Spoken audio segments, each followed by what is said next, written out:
بسم اللہ الرحمن الرحیم۔ آپ سب حضرات کو معلوم ہے کہ میرا اور اہل حدیث کے نامور عالم جناب مولانا صدیق رضا صاحب کی میری ان کے ساتھ ڈیبیٹ چل رہی ہے 3 طلاق کے موضوع پر۔ تو مختصراً کرتا ہوں، 11 تاریخ کو جناب محترم مولانا صدیق رضا صاحب نے اپنا دعویٰ ریکارڈ کروا دیا۔ میں بار بار مطالبہ ہی کر رہا تھا بھائی دعویٰ کلیئر کریں، تو انہوں نے کہا کہ جی میرا وہی دعویٰ ہے جو مولانا رئیس ندوی صاحب کا اس کتاب میں دعویٰ ہے، ٹھیک ہے۔ اچھا، اس سے پہلے والی ویڈیو میں انہوں نے کہا تھا کہ کچھ جزیات کے اختلاف کے ساتھ، تو پھر ہمیں کنفیوز کر دیا کہ بھئی اب کون سی جزیات ہیں۔ خیر، لیکن اس ویڈیو میں ابھی 11 اگست کو چلائی ہے انہوں نے، اس میں بالکل کلیئر کر دیا بھئی میرا وہی دعویٰ ہے۔ سن لیا آپ، دعوے کی بات مکمل ہو چکی ہے۔ اب یہ کہنا کہ دعویٰ واضح نہیں ہے، یہ بات موجود نہیں ہے، وہ بات جب میں کہہ چکا ہوں کہ میرا موقف وہی ہے جو تنویر الآفاق میں لکھا ہوا ہے، تو پھر اس کے بعد دعوے والی بات تو باقی نہیں رہتی۔ اچھا فرما رہے ہیں کہ میرا موقف وہی ہے جو تنویر الآفاق میں لکھا ہوا ہے۔ تنویر الآفاق 524 صفحوں کی کتاب ہے، بلکہ 538، یعنی اگر فہرست بھی ملا لی جائے نا 528، دیکھ رہے ہیں 528 صفحوں کی کتاب ہے یہ، اتنی موٹی اور اتنی بڑی کتاب۔ تو فرما رہے ہیں کہ میرا موقف وہی ہے جو اس میں لکھا ہوا ہے۔ ان کی ایک دوسری کتاب ہے جو بالکل اسی ٹاپک پر ہے اور ان کا بھی وہی موقف ہے، وہ ہے جناب کفایت اللہ سنابلی صاحب کی کتاب ہے انوار الاخلاق، وہ 880 صفحوں کی کتاب ہے۔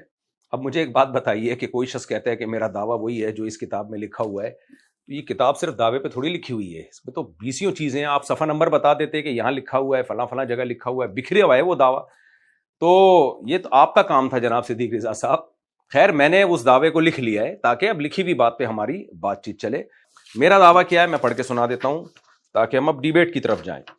اگر کوئی رخصتی سے پہلے بیوی کو فم واحد یعنی ایک منہ سے 3 طلاقیں دے، یعنی ایک جملے میں جمع کر کے 3 طلاقیں دے، یعنی یوں کہے کہ تمہیں 3 طلاقیں، تو تینوں طلاقیں واقع ہو جائیں گی۔ اور اگر ایک منہ سے 3 طلاقیں نہ دے، یعنی ایک جملے میں جمع کر کے 3 طلاقیں نہ دے بلکہ فرق کر کے 3 طلاقیں دے، یعنی الگ الگ جملوں میں 3 طلاقیں دے، یعنی یوں کہے تمہیں طلاق ہے طلاق ہے طلاق ہے، تو صرف پہلی طلاق واقع ہوگی، دوسری واقع نہیں ہوگی۔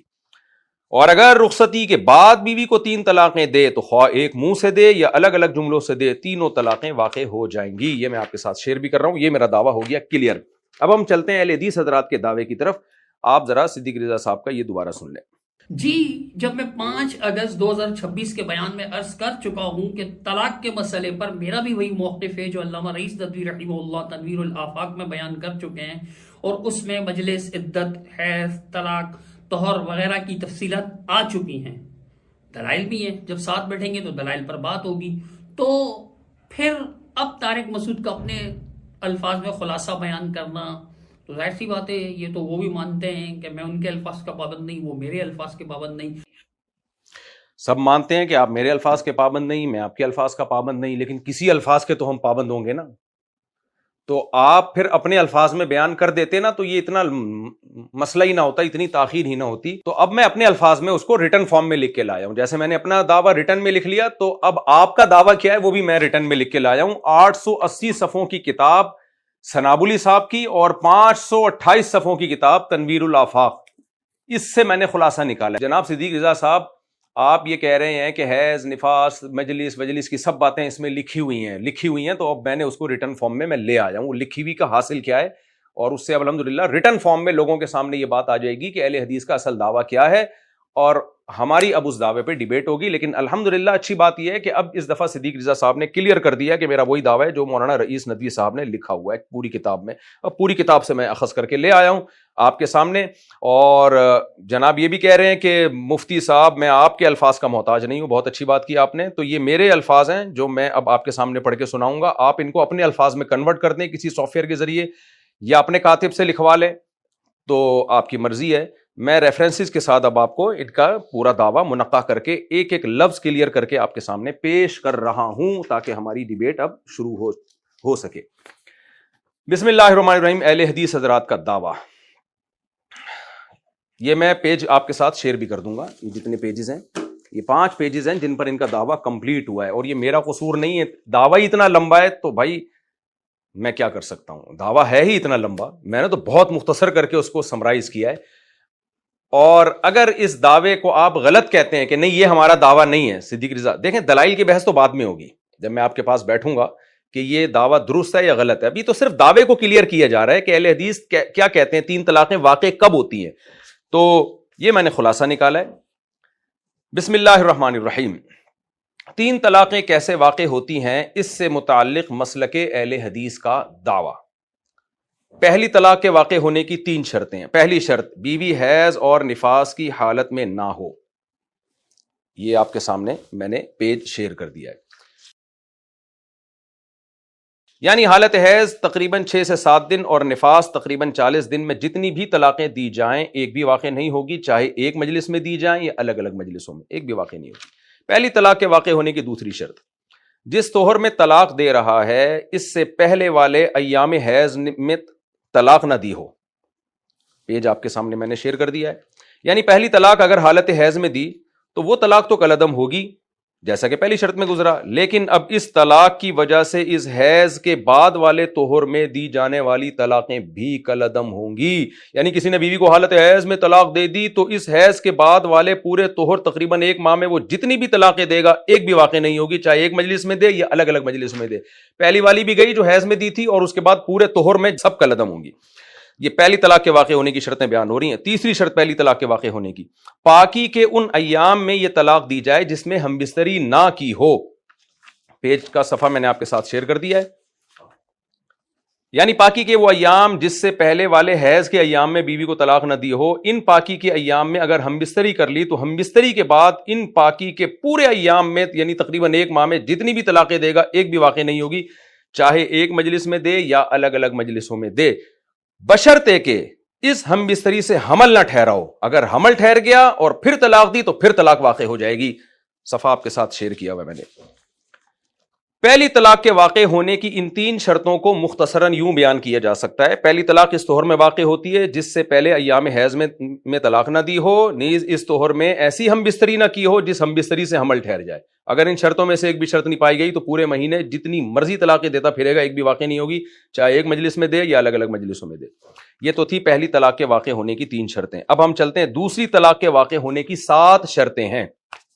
پہلی شرط, پہلی طلاق اگر ان 3 شرطوں کے ساتھ واقع ہو چکی ہے جس کا اوپر ذکر ہوا تو اس پہلی طلاق سے رجوع کر لیا ہو. پیج آپ کے ساتھ میں نے شیئر کر دیا ہے. یعنی اگر پہلی طلاق سے رجوع نہیں کیا تو ایک مجلس تو کیا پوری مدت حمل یعنی 9 ماہ میں, اور جسے حمل نہ ہو اس عورت کو پوری عدت یہ تقریباً 3 ماہ میں جتنی بھی طلاقیں دے گا بقیہ 2 طلاقوں میں سے کوئی بھی واقع نہیں ہوگی, چاہے ایک مجلس میں یہ طلاقیں دے یا الگ الگ مجلسوں میں دے یا حمل کے 9 ماہ میں تقسیم کر کے دے. دوسری طلاق کے واقع ہونے کی دوسری شرط, پہلی طلاق سے زبان سے رجوع اس نیت سے کرے کہ میں نے مزید طلاقیں نہیں دینی ہیں. پیج آپ کے ساتھ میں نے شیئر کر دیا ہے. یعنی رجوع کرتے وقت اگر دل میں یہ نیت تھی کہ میں دوسری طلاق بھی دوں گا تو اس رجوع کا اعتبار ہی نہیں ہوگا.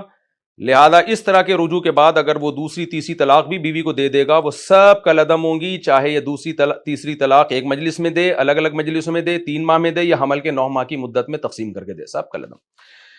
دوسری طلاق کے واقع ہونے کی تیسری شرط, پہلی طلاق سے زبان سے رجوع کرتے وقت بیوی کے حقوق ادا کرنے کی نیت بھی ہونی چاہیے.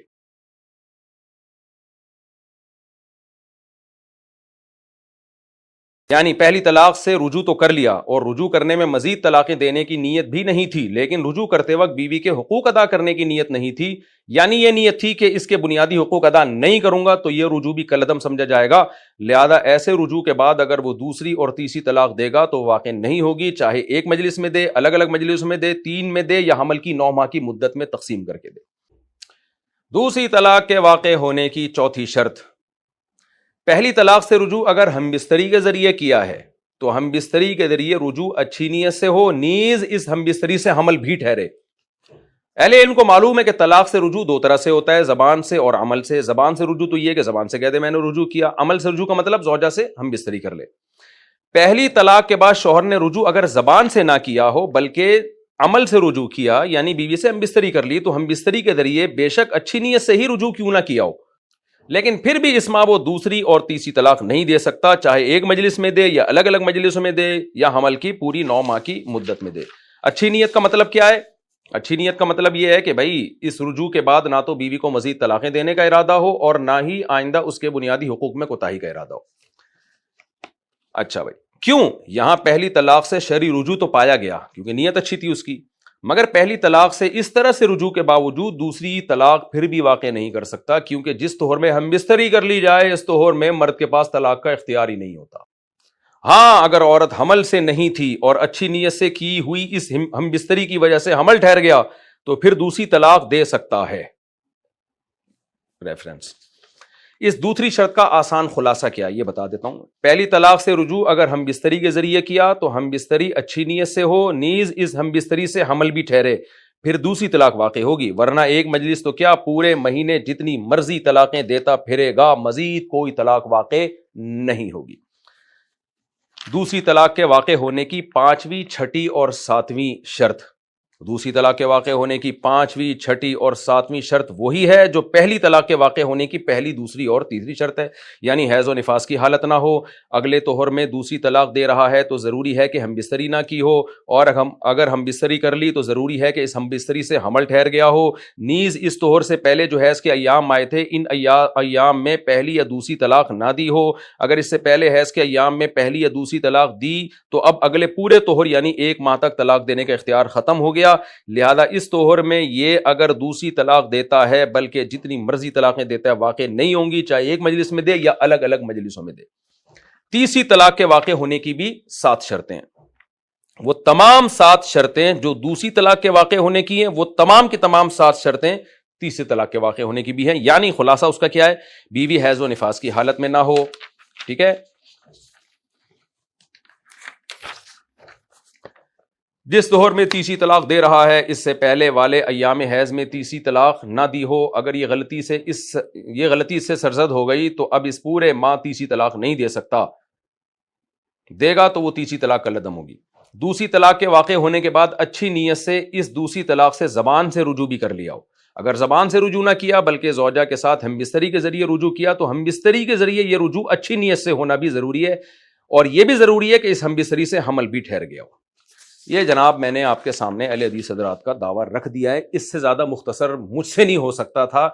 اگر صدیق رضا صاحب 3 طلاق اہل حدیث کے ہاں کس طرح سے واقع ہوتی ہے، اگر آپ اس سے زیادہ آسان طریقے اور مختصر انداز میں بتا سکتے ہیں جس سے لوگوں کو سمجھ میں بھی آئے تو میں آپ کا ہمیشہ کے لیے شکر گزار رہوں گا۔ تو اب آپ بتا دیں یہ دعویٰ آپ کو پسند آیا کہ نہیں آیا۔ میں اپنے الفاظ آپ کی زبان میں نہیں ڈال رہا، نہ میں آپ کو مجبور کر رہا ہوں، میرے بس میں یہی تھا، گھنٹوں محنت کر کے میں نے پورا سمرائز کیا اس دعوے کو۔ تو اہل حدیث کے ہاں 3 طلاقیں اس طریقے سے ہوتی ہیں، تو اس دعوے پر اب ہماری انشاءاللہ ڈیبیٹ ہوگی، یعنی اہل حدیث کے نمائندے جناب صدیق رضا صاحب قابل احترام، اب ہماری جو آپس میں ڈیبیٹ ہوگی اس میں قرآن اور حدیث سے دلائل پیش کریں گے کہ یہ اہل حدیث کا جو دعویٰ میں نے آپ کے سامنے پیش کیا ہے اس طریقے سے قرآن و سنت کے مطابق 3 طلاقیں واقع ہوتی ہیں۔ اس دعوے پہ انشاءاللہ ہماری ڈیبیٹ ہوگی، اور اگر آپ کو یہ دعویٰ پسند نہیں آتا تو میں اتنا بڑا دل ہے کہ اب بھی آپ کو میں آپشن دے رہا ہوں کہ جو آپ کو پسند آتا ہے وہ آپ لکھ کے بتا دیں، آپ بتا دیں کہ بھئی اصل دعویٰ اہل حدیث کا یہ ہے ہی نہیں جو مفتی صاحب نے بیان کیا ہے، لیکن اس کتاب سے میں نے نکالا ہے، اور 880 صفحوں کی کتاب انوار الاخلاق وہ پوری پڑھ کے میں نے یہ خلاصہ آپ کے سامنے پیش کیا ہے، جو آپ کے کرنے کی محنت تھی میرے بھائی وہ بھی میں ہی کر رہا ہوں۔ تو چلو کوئی بات نہیں، تو آپ نے قرآن سے، حدیث سے اور صحابہ کے اقوال بھی پیش کر سکتے ہیں، چونکہ آپ بھی عالم ہیں، آپ کو پتہ ہے کہ وہ اقوال صحابہ کے جو غیر مدرک بالقیاس ہوتے ہیں، یعنی جس میں عقل اور رائے کا دخل نہیں ہوتا، حلال و حرام سے متعلق، عبادات سے متعلق، جن میں اجتہاد کی گنجائش ہی نہیں ہے، تو صحابی کا وہ قول رسول ہی کے حکم میں ہوتا ہے۔ ابن حجر رحمہ اللہ نے بھی لکھا ہے اور اصول حدیث کی کتابوں میں ہے کہ صحابی کا ہر قول ان کی ذاتی رائے نہیں کہلاتا، بعض اقوال ایسے ہوتے ہیں جو حدیث مرفوع کے حکم میں ہوتے ہیں، یہ اصول تو متفقہ ہے۔ تو اس لیے اگر آپ صحابی کا قول بھی پیش کرنا چاہیں تو بھی اس کو دلیل ہی میں سمجھوں گا، تو دلیل ہوگی قرآن سے، حدیث سے، اور حدیث کے مفہوم میں صحابی کا وہ قول جو غیر مدرک بالقیاس ہو وہ بھی داخل ہے اس میں۔ تو قرآن سے، حدیث سے اور اقوال صحابہ سے جب آپ دلیل پیش کریں گے تو میں اس کو دلیل مانوں گا، اور میں بھی جب ان سے دلیل پیش کروں گا تو آپ بھی دلیل مانگیں گے، مانیں گے اس کو۔ اس کے علاوہ جو ہم اقوال علماء کے اور فلاں کے وہ تائید کے طور پہ پیش کیے جا سکتے ہیں، لیکن دلیل وہ نہیں سمجھ، دلیل قرآن اور حدیث کا نام ہے۔ سمجھ میں آ رہی ہے بات؟ قرآن اور حدیث، اور حدیثی کے مطابق اقوال صحابہ جو غیر مدرک بالقیاس ہوں. جزاکم اللہ تعالی احسن الجزا. آخر میں ایک چھوٹا سا ان کے میں ویڈیو اور دکھا دیتا ہوں آپ کو کہ میرا موقف وہی ہے جو علامہ رئیس ندوی رحمہ اللہ تنویر الآفاق میں نقل فرما چکے ہیں، تفصیل سے بیان کر چکے ہیں، وہی میرا موقف ہے. تو اس کے بعد اس کے اندر حیض کا مسئلہ بھی ہے، مجلس کی بات بھی ہے، عدت کی بات بھی ہے، طہر کی بات بھی ہے، تمام چیزوں کے بارے میں اس میں لکھا ہوا ہے. اس کے بعد یہ ساری باتیں اب میں آپ کے سامنے عدت، طہر، مجلس، حیض سب کچھ آپ کے سامنے لے آیا ہوں. یہ سب باتیں ہیں جو جناب صدیق رضا نے اجمالی طور پہ بیان کیا، میں نے اس کو ڈیٹیل میں آپ کے سامنے رکھ دیا. اس کے باوجود بھی اب تک یہ دعویٰ کرنا کہ دعویٰ واضح نہیں ہے، تو مجھے تو کوئی اور ہی معاملہ لگ رہا ہے. چلیں آپ کو جو بھی معاملہ لگ رہا ہے آپ کچھ بھی سوچ سکتے ہیں. تو یہ ہے اصل معاملہ جو میں نے آپ کے سامنے رکھا ہے. اب انشاءاللہ ہم اس پہ بات چیت شروع کرتے ہیں. یہ جو ریڈ کلر سے میں نے لکھی ہوئی ہے یہ شرطیں ہیں، آگے میں نے پھر اس کی تشریح لکھی ہوئی ہے. آپ اور بھی اس کو مختصر کرنا چاہیں تو پہلی طلاق کے واقع ہونے کی 3 شرطیں، دوسری طلاق کے واقع ہونے کی 7 شرطیں، تیسری طلاق کے واقع ہونے کی 7 شرطیں. صرف آپ ریڈ کلر کی جو شرطیں ہیں انہی کو اگر ہائی لائٹ کر دیں تو بھی ٹھیک ہے، وہ بھی ایک پورا سمندر کو گویا کوزے میں سمو دیا گیا ہے. تو یہ ہے جناب اہل حدیث حضرات کا دعویٰ. اب کچھ محبت کی باتیں بھی ہو جائیں. صدیق رضا صاحب نے میرے بارے میں ہمارے ہی اپنوں سے بہت ساری چیزیں چلائی ہیں کہ مفتی صاحب ٹک ٹاکر ہیں، مفتی صاحب کو تو صرف لطیفے سنانے آتے ہیں اور وغیرہ وغیرہ وغیرہ وغیرہ. تو صدیق رضا صاحب میں تو بہت ہی نالائق آدمی ہوں، تو اگر ہمارے اپنے میرے خلاف بول رہے ہیں تو واقعی میرے لیے لمحہ فکریہ ہے، مجھے اس پہ غور کرنا چاہیے اور آپ کی نصیحتوں پہ بھی میں انشاءاللہ غور کروں گا. اور اپنے لیے بھی دعا گو ہوں کہ اللہ تعالیٰ مجھے اس منہج پہ دین کی خدمت کی توفیق عطا فرمائے جو منہج نبی صلی اللہ علیہ وسلم کا اور اسلاف کا منہج ہے. کوتاہی ہر انسان میں ہوتی ہیں اور میں تو کوتاہیوں سے بھرا ہوا انسان ہوں. تو آپ جب بھی مجھے بھائی سمجھ کے نصیحت کریں گے میں آپ کی نصیحت کو انشاءاللہ غور سے سنوں گا. اب ہم آگے کی طرف چلتے ہیں. اب اس ڈیبیٹ پہ ہم نے کہاں بیٹھنا ہے. میری بہت زیادہ خواہش ہے کہ یہ ڈیبیٹ ہماری آمنے سامنے بیٹھ کے ہو اور یہ جو آفس جہاں میں یہ ریکارڈنگ کروا رہا ہوں یہاں پر ہو جائے. آپ پہلے بھی آپ آئے تھے ہمارے یہاں جو تقلید کے موضوع پر آپ نے بات چیت شروع کی تھی، تو اس دفعہ بھی اگر آپ آ جائیں تو یہ میرے لیے بڑی خوشی کی بات ہوگی. سیکیورٹی کے کچھ مسائل کی وجہ سے اگر آپ آ جائیں تو یہ زیادہ اچھا ہوگا. ہماری جب بات چیت شروع ہوئی تھی نا تو میرا خیال تھا کہ آپ فوراً دعویٰ ریکارڈ کروا دیں گے، تو میں نے پہلے سے وہ شرائط ورائط کیا تھیں وہ اس پہ میں نے تیاری کر کے رکھی ہوئی تھی، تو وہ میں دوبارہ اس کو دیکھ لوں گا.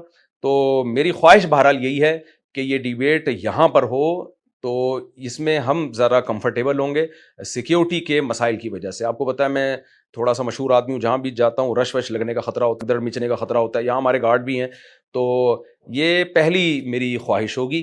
اور اس کے علاوہ پھر باقی جو چیزیں ہیں وہ انشاءاللہ آپ جیسے ہی اب اس کا جواب دیتے ہیں تو آپ کے ذہن میں کوئی شرطیں ہوں تو وہ بھی آپ ریکارڈ کروا سکتے ہیں. تو اب ہم انشاءاللہ اس ڈیبیٹ کی طرف ہم چلتے ہیں. اللہ تعالیٰ عمل کی ہم سب کو توفیق عطا فرمائے اور اس ڈیبیٹ کو ایک اچھے طریقے سے ایک منطقی انجام تک پہنچائے. تو ہم چاہتے ہیں میں اور صدیق رضا صاحب کے ایک ایسی مثال دنیا کے سامنے قائم کریں کہ بھائی علمی ڈیبیٹ اس طرح سے بھی ہو سکتی ہے. اس میں میں بھی کوشش کروں گا اور صدیق رضا صاحب تو کوشش کر ہی رہے ہیں الحمدللہ. اللہ تعالی ہم سب کو عمل کی توفیق عطا فرمائے. جزاکم اللہ تعالی احسن الجزا. آج ہے جی 13 اگست 2026.